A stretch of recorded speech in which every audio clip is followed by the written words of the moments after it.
First of all మనము ఈ పీస్కి కార్నర్ ఆఫ్సెట్ అయితే తీసుకుంటున్నాము. నా దగ్గర అయితే BT40 కటర్ ఉంది. ఇందులో నేను ఎక్స్లో టచ్ చేసుకున్న తర్వాత X 0.0 ఆరిజిన్ ఆల్ యాక్సిస్ 0 చేసుకున్నా. దాని తర్వాత నాకు టూల్ డయామీటర్ అయితే 50 ఉంది కదా, దాంట్లో ఎక్స్లో హాఫ్ ఆఫ్ ది డయామీటర్ ఎంతైతే ఉందో ఎక్స్లో 25, రిలేటివ్లో నేను 25 అయితే నా రీడింగ్ పెట్టుకున్న తర్వాత నేను హాఫ్ అయితే వచ్చేసింది. ఇప్పుడు నాకు టూల్ డయామీటరు ఎక్స్ మీద హాఫ్ వచ్చిన తర్వాత హాఫ్ సెట్లో work of set G54.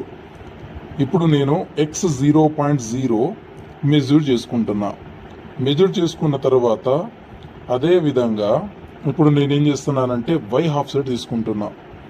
వైలో same నేను ఏదైతే ఎక్స్లో ఎట్లయితే తీసుకున్నానో అలానే నేను వైలో కూడా తీసుకుంటున్నా. వైలో టచ్ చేసిన తర్వాత మనం రిలేటివ్ని ఆల్ యాక్సిస్ 0 చేసుకోవాలి. అది వైలో అయితే నేను X Y Z అన్నీ కూడా 0 చేసుకున్నా. ఇప్పుడు నేను జెడ్లో ప్లస్లో మూమెంట్ ఇస్తున్నా టూల్ని, ఎందుకంటే మనకు యాక్సిడెంట్ కాకుండా ఆల్ యాక్సిస్ 0 చేసుకున్న తర్వాత వైలో అయితే 25 డయామీటర్ 50 ఉంది కదా, 25 నేను వై దాంట్లో నేను మూమెంట్ ఇచ్చి చూస్తున్నా. వై మూమెంట్ ఇచ్చి Y 0.0 మెజర్ కొట్టగానే నాకు X of set Y of set అనేది కార్నర్ ఆఫ్ సెట్